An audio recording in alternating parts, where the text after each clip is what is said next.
Okay, hi everyone, welcome back, and in this update we are going to check out XCN's price chart because as you can see, since the previous video we got this huge move on the upside, and I'm actually going to talk about this specific move right in here from different angles and aspects and tell you why. Number one, I think something like this happening on XCN is sort of kind of normal, and number two, I'm going to see is this actually an optimistic sign or not. So are you ready? Let's dive in and see what is going on. And first things first, I have to own up to my mistake because I think in the previous video I was saying, look, this is an ascending channel right in here, and we may see, I think in the previous video we were right around here, I said we may see a move down in order to get a break of this thing, pullback, and then a continuation of the move down in order to take the loss.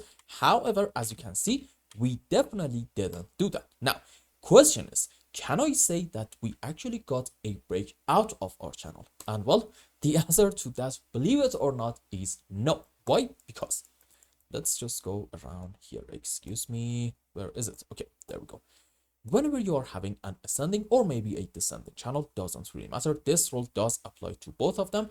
If you want to say that we are getting a break out of this thing, you need to see an initial move above the higher band of the channel, followed by a slow and choppy pullback, and then a continuation of the move up in order to take this important high. And let's now, based on that, go on the live chart and see what happened. Okay, so we can absolutely say that this was our initial breaking phase, but hey, where is going to be our pullback and then a continuation of the move up?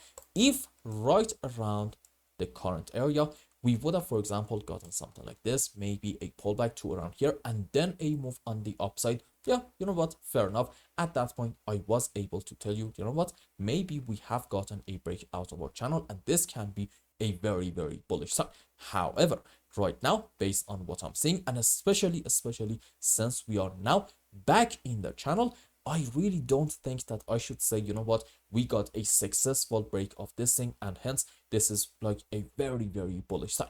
I do not believe that is the case. Now, let's go around here. You see, in terms of Elliott waves, if you want to say, for example, we are having our final low around this area, I don't know, let's say this is like a very important support region, then okay, off of the lowest low, you have to be able to find a 1, 2, 3, 4, 5 wave.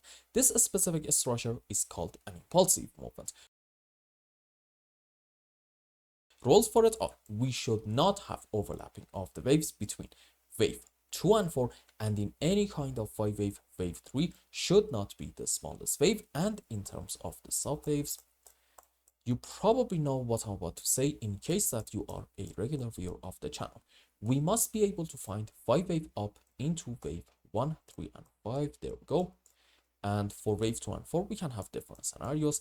Honestly, it doesn't really matter. Let's say, yeah, okay, ABC into 4, and yeah, like a WXY structure into wave 2. And pay attention, never mind Elliott waves. Usually when you are having a sustainable uptrend, you're having a series of higher highs and higher lows, something like this, which between our pullbacks, we don't really have a whole lot of overlapping of the waves. This is a very, very important point. And before, for example, we get like a meaningful move on the downside, you are going to see in these last phases series of higher highs and higher lows. And why is this important?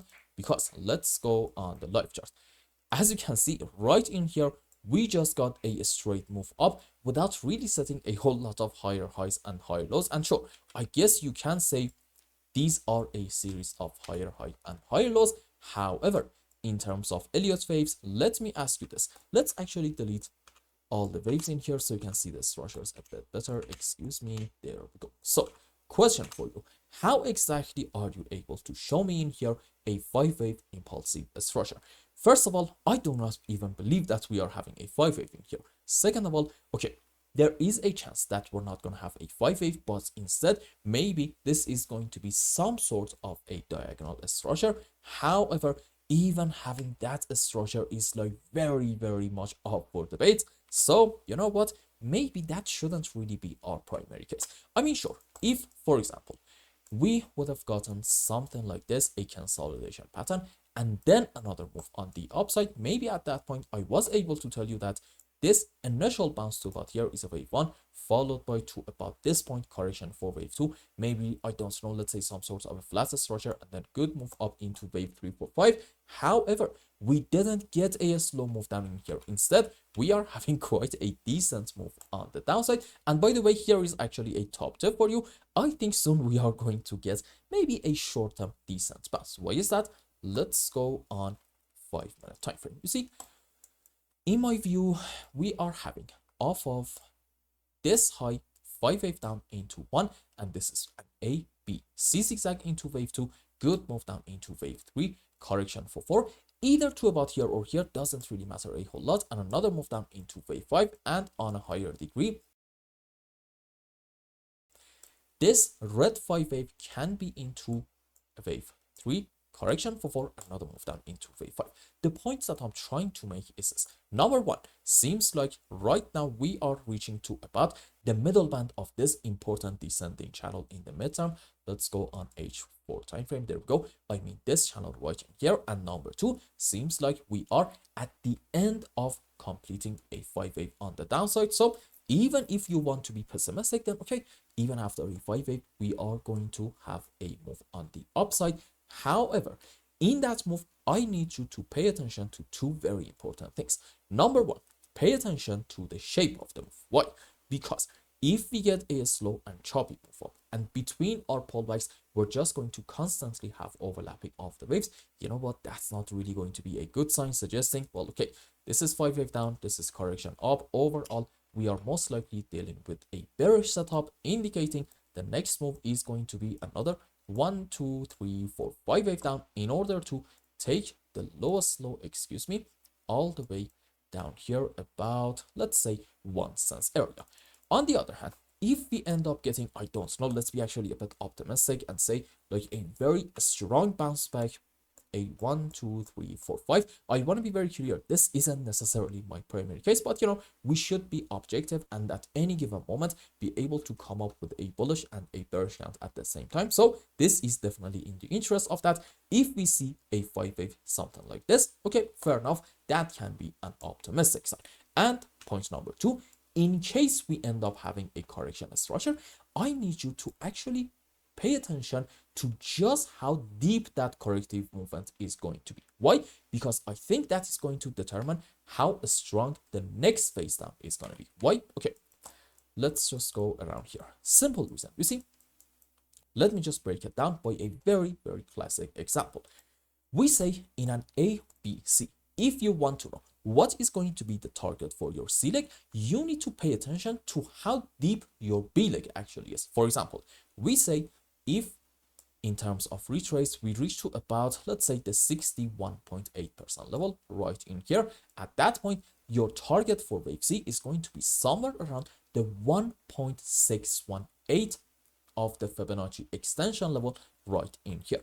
On the other hand, in case that, for example, we retrace to about this time, let's say a bit higher, maybe, I don't know, the 78% level, we argue that the target for your C leg is not actually going to be around the 1.618. It's actually going to be somewhere around the 1.27, which means our move down is not really going to be that deep into our wave C. So again, once more, the conclusion is the same. Whenever you are having a deep correction on the upside, at that point, you can make a very important assumption that says, look, odds are there is actually some sort of a balance between bears and bulls, and sure, we may get another move down, but it may not necessarily be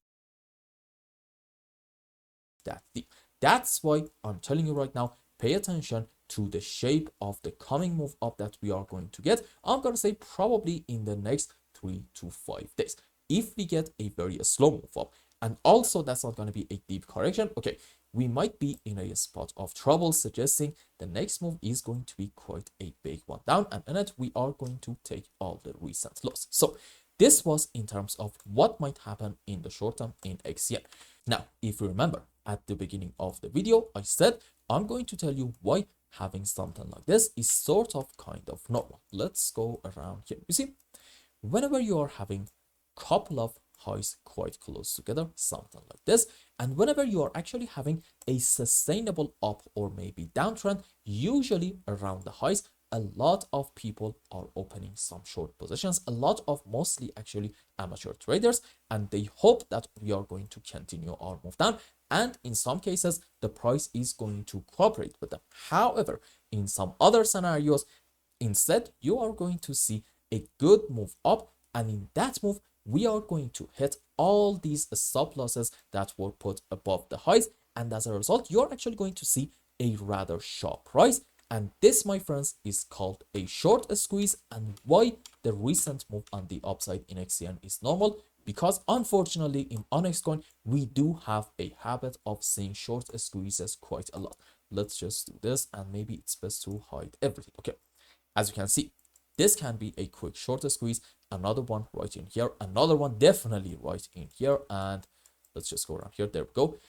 This one I don't really think is going to be a short squeeze, but as you can see, we are sort of kind of accustomed to having some sharp rises followed by deep pullbacks. And yep, this can be definitely another short squeeze. This can be another one. And as you can see, in most cases, after having quick short squeezes, what are we going to have? Unfortunately, a continuation of the move down.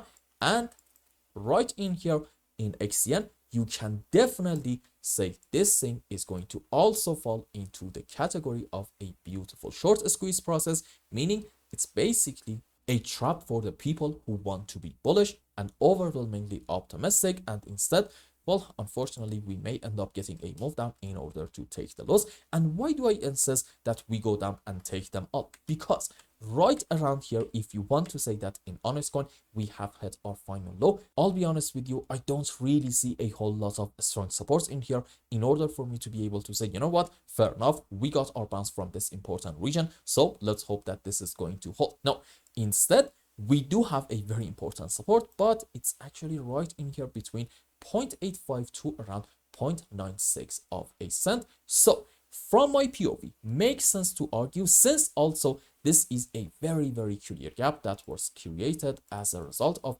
this strong move up being way, way too fast. Okay, probably we are going to continue our move down, since from these highs we came all the way down here in order to, I'm gonna say, reach to about this level, and then I'm really hoping that we are not going to break it, and from these areas,